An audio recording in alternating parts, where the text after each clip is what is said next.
Bismillahirrahmanirrahim. Assalamualaikum warahmatullahi wabarakatuh. Waalaikumsalam warahmatullahi wabarakatuh.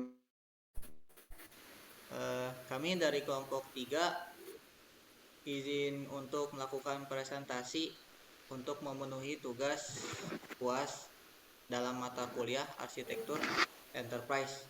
Sebelumnya izin perkenalkan, nama saya Muhammad Rafidia Ulhaq sebagai moderator sekaligus pemateri. Kemudian ada Putri Purnamasari sebagai pemateri, dan yang terakhir ada Saudara Ijang Syukrudin sebagai pemateri pula.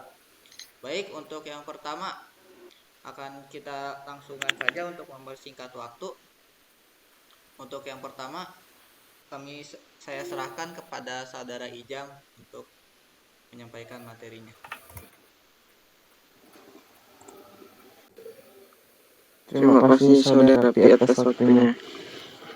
Latar belakang. Dalam era digital yang berkembang, integrasi dan harmonisasi sistem informasi menjadi penting, terutama bagi perusahaan besar seperti PT Pinus Merah Abadi yang bergerak di bidang distribusi produk nabati.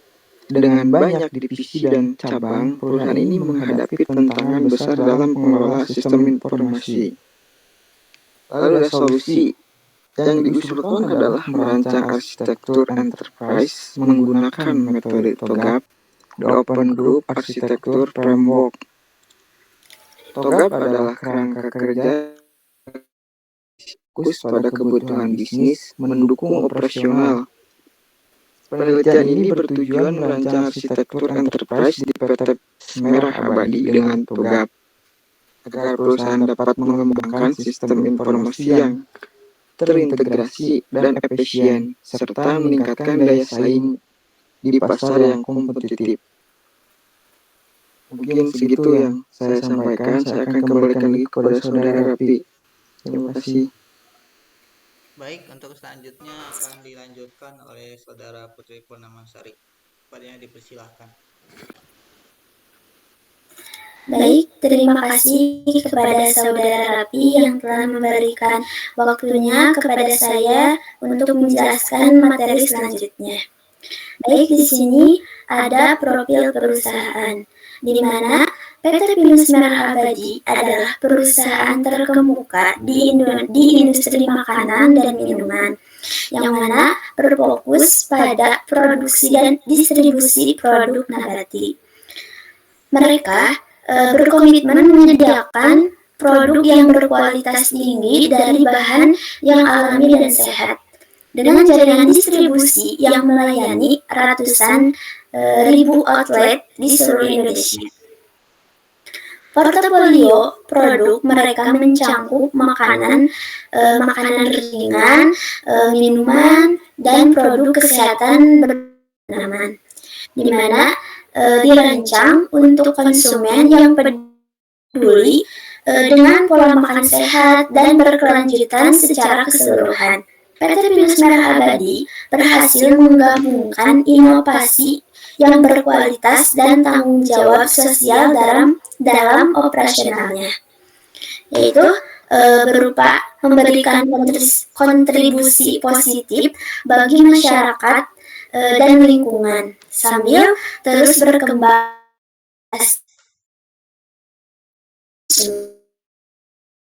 Selanjutnya ada identifikasi masalah, yang mana di sini ada 2 poin. Yang pertama yaitu bagaimana cara menghasilkan perancangan arsitektur enterprise pada PT Pinus Merah Abadi.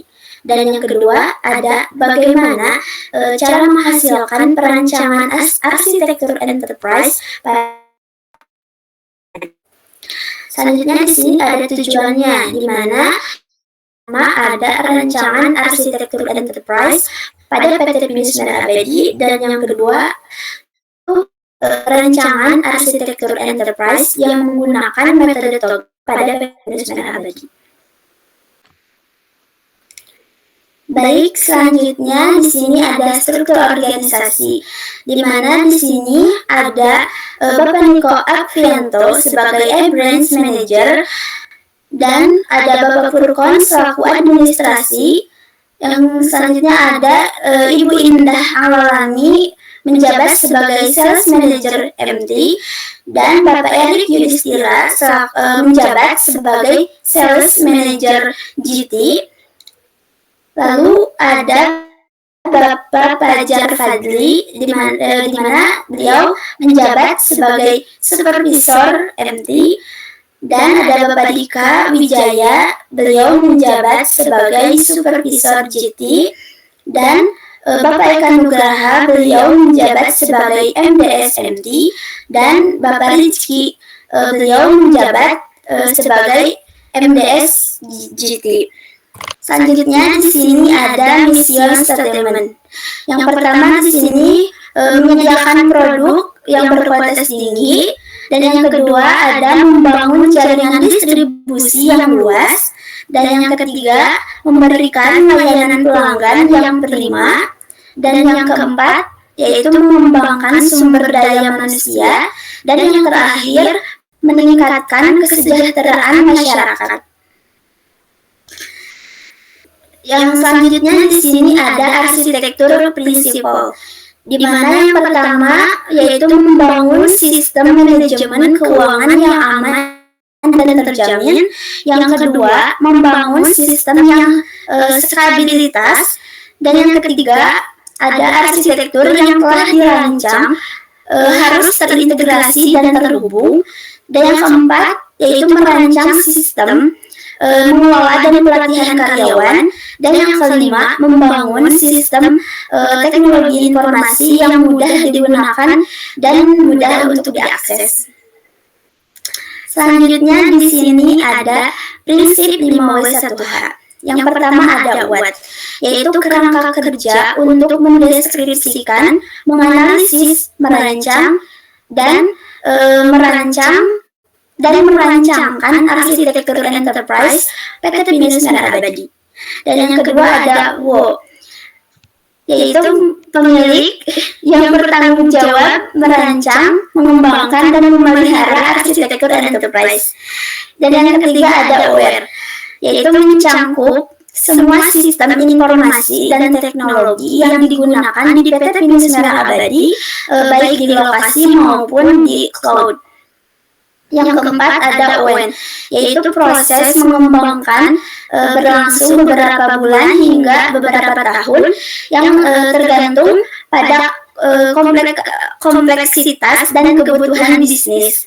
Dan yang kelima ada Y, yaitu untuk meningkatkan keselarasan bisnis IT yang efisien dan efektif, yaitu dan mengambil keputusan, kelincahan, stabilitas, dan mengurangi resiko.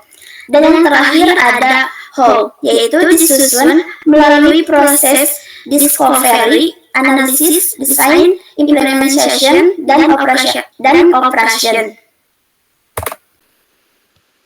Selanjutnya di sini ada prinsip katalog. Yang pertama ada arsitektur bisnis, yaitu ada keselarasan bisnis, teknologi informasi, orientasi pelanggan, dan kelincahan stabilitas. Selanjutnya ada arsitektur teknologi, yaitu ada interoperabilitas, efisiensi, dan efektivitas, serta kendala dan ketersediaan. Yang ketiga ada arsitektur manajemen, yaitu ada pengelolaan perubahan, dokumentasi dan komunikasi, serta tata kelola teknologi informasi. Dan yang terakhir ada arsitektur data, yaitu ada kualitas data, tata kelola data, keamanan data, integrasi data, dan analisis data. Selanjutnya di sini ada Business Vision Diagram, yaitu pada kondisi saat ini. Yang pertama yaitu kehadiran digital yang kurang kuat, seperti situs web dan platform e-commerce yang belum optimal. Yang kedua ada kurangnya budaya inovasi, yaitu tidak ada budaya perusahaan yang mendorong inovasi dalam produk, pelayanan, dan strategi baru untuk tetap kompetitif di pasar. Yang selanjutnya yaitu kesulitan dalam praktik keramah lingkungan, yaitu tantangan dalam menerapkan praktik keramah lingkungan di seluruh operasi dan rantai pasok yang dapat berdampak negatif pada citra perusahaan dan kepatuhan terhadap peraturan lingkungan. Selanjutnya ada kondisi target, di mana yang pertama yaitu pengambilan digital, yaitu mengembangkan situs web yang informatif dan user friendly dengan fitur e-commerce yang terintegrasi. Yang kedua ada budaya inovasi, di mana menciptakan budaya yang menghargai ide-ide baru dan mendorong pengambilan risiko yang terukur. Dan yang terakhir ada kesadaran berkelanjutan, di mana meningkatkan kesadaran karyawan tentang pentingnya berkelanjutan dan mendorong penerapan praktik ramah lingkungan dalam pekerjaan mereka. Baik, mungkin itu yang bisa saya sampaikan. Saya kembalikan kepada moderator. Baik, terima kasih kepada saudara Putri yang telah menyampaikan materinya. Untuk materi selanjutnya ini ada value chain. Dapat kita perhatikan dari gambar yang terpapar di sini. Untuk value chain ada dua aktivitas, ya ini ada aktivitas utama dan ada aktivitas pendukung. Untuk yang aktivitas pendukung yang pertama ada inbound logistik, yakni yang pertama ada pengadaan bahan baku, kemudian penyimpanan bahan baku serta transportasi dari bahan baku. Kemudian yang kedua ada operation, yakni yang pertama adalah pemrosesan bahan, mengolah bahan untuk menjadi produk, produksi produk, serta kontrol kualitas dari produk. Kemudian yang ketiga ada outbound logistik. Yang pertama ada untuk penyimpanan produk jadi, kemudian distribusi produk, serta transportasi produk. Kemudian yang keempat ada marketing sales, ya ini ada strategi pemasaran. Kemudian ada promosi iklan. Yang ketiga ada manajemen penjualan, serta ada hubungan dengan pelanggan. Kemudian yang kelima ada service, yakni untuk layanan purna jual, feedback pelanggan, dan generasi serta pemeliharaan. Untuk aktivitas pendukungnya ada 4. Yang pertama pada firm infrastruktur. Yang di dalam infrastruktur ada manajemen umum, kemudian ada manajemen keuangan, serta perancangan strategis.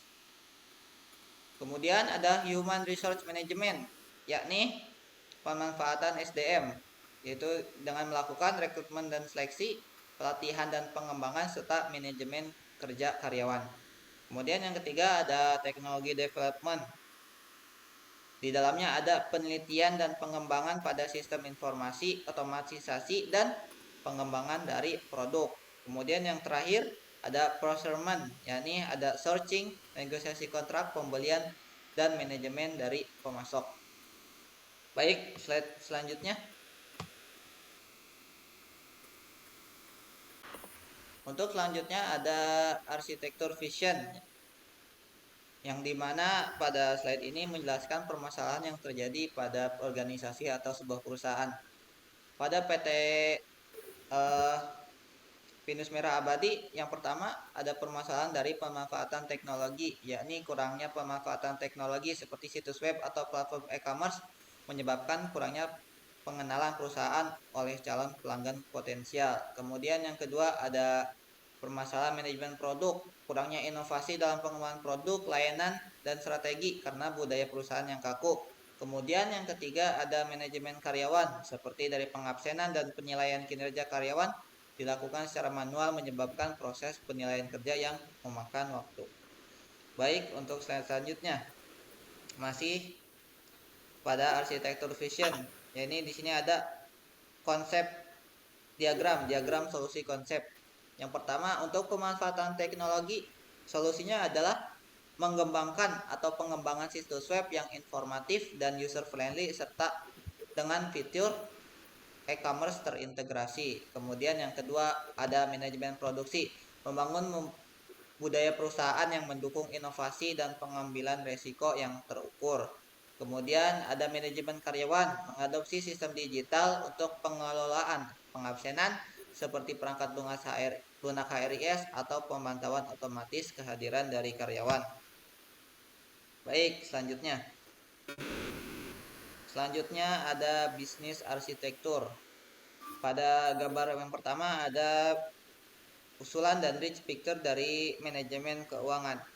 Dapat diperhatikan pada gambar ini, bendahara melakukan proses membuat arsip dari data transaksi, kemudian mencetak laporan transaksi, dan mencatat pengeluaran serta pemasukan perusahaan, yang dimana semua tersebut akan akan disimpan dan dimasukkan ke dalam sistem keuangan dari perusahaan. Kemudian CEO atau pemilik perusahaan dapat melihat hasil laporan tersebut dengan mengakses sistem keuangan. Baik, selanjutnya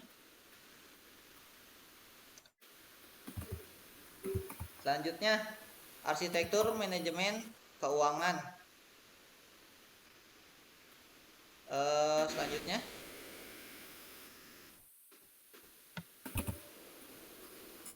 arsitektur manajemen produksi. Untuk manajemen produksi ada operator packing, yang dimana mencatat produk yang telah diproduksi dan mencatat keluar masuknya bahan atau barang perusahaan, yang dimana akan diupload ke dalam sistem manajemen produksi. Kemudian hasil tersebut bisa dilihat oleh CEO.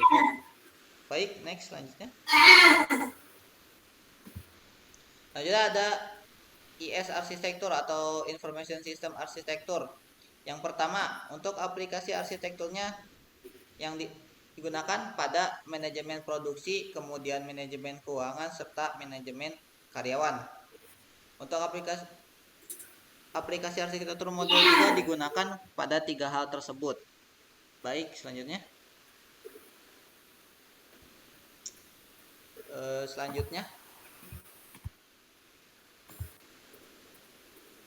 Nah, untuk selanjutnya ada teknologi arsitektur, yakni topologi jaringan dari perusahaan PT Pinus Merah Abadi. Dapat diperhatikan di sini untuk topologi jaringannya, yang dimana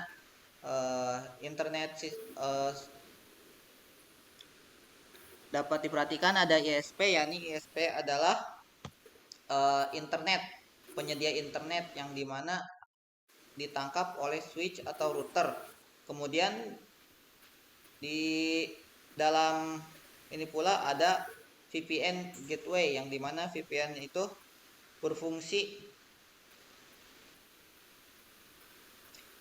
untuk koneksi aman antara kantor cabang atau untuk akses jarak jauh. Kemudian ada firewall, yakni sistem keamanan jaringan yang dirancang untuk memantau dan mengontrol lalu lintas jaringan masuk dan keluar berdasarkan aturan keamanan yang telah ditetapkan sebelumnya.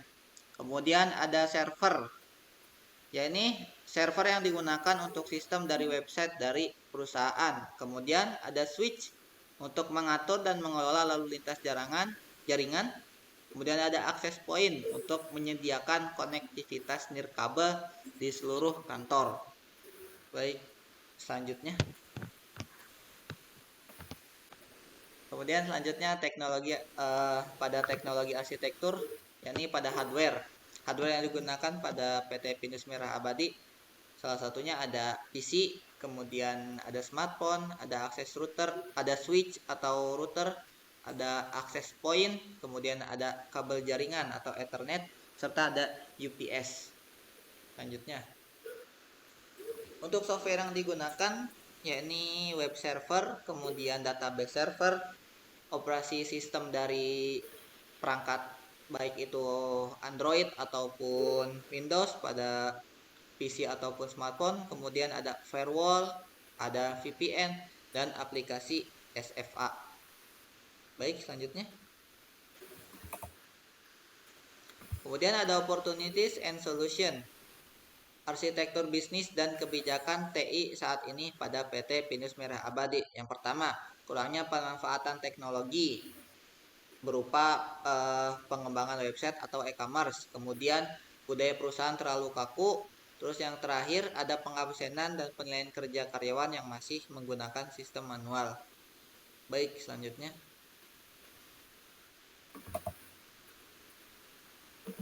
Untuk analisa atau usulan solusi, yakni yang pertama pada pengembangan website e-commerce, kemudian budaya inovasi dan tim inovasi produk serta perangkat lunak untuk penilaian kerja. Baik, next selanjutnya. Baik, selanjutnya ada opportunities dan solution. Yang pertama ada analisa atau usulan dari solusi. Ya, ini ada dengan melakukan pengembangan website ataupun e-commerce. Kemudian budaya inovasi yang dimana perusahaan harus lebih menerima inovasi yang baru. Kemudian membentuk tim inovasi produk. Kemudian yang terakhir ada perangkat lunak untuk melakukan penilaian kerja secara otomatis. Baik, selanjutnya.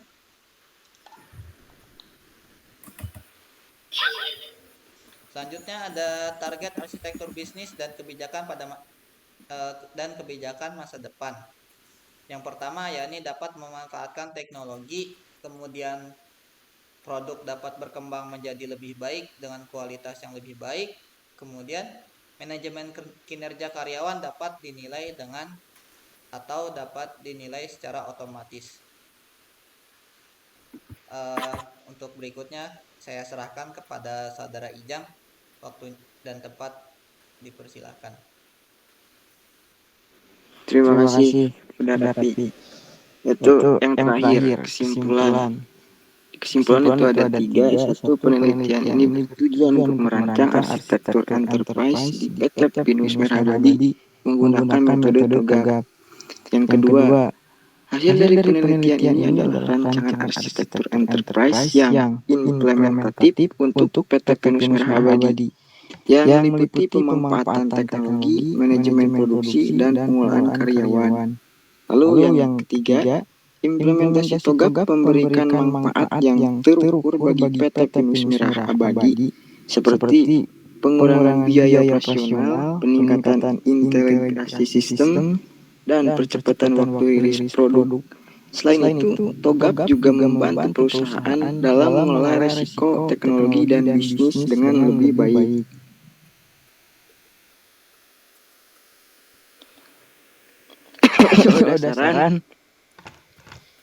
Saran juga ada 3 ya.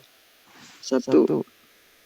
Disarankan untuk menerapkan rancangan arsitektur secara bertahap, dimulai dari bagian yang paling kritis dan memastikan kelancaran proses integrasi. Yang kedua, disarankan untuk melakukan monitoring dan evaluasi secara berkala terhadap implementasi arsitektur enterprise untuk memastikan bahwa sistem bekerja sesuai dengan tujuan yang telah ditetapkan. Lalu ada poin yang ketiga, itu disarankan menerapkan prinsip perbaikan berkelanjutan dalam arsitektur enterprise dengan memanfaatkan feedback dari berbagai stakeholder untuk melakukan penyesuaian dan peningkatan. Baik, untuk selanjutnya saya akan serahkan lagi kepada moderator. Baik, terima kasih kepada saudara Ijang atas penyampaian materinya. Mungkin sekian dari kami untuk materi presentasi pada matkul arsitektur enterprise. Kurang lebihnya mohon maaf. Wassalamualaikum warahmatullahi wabarakatuh. Waalaikumsalam warahmatullahi wabarakatuh.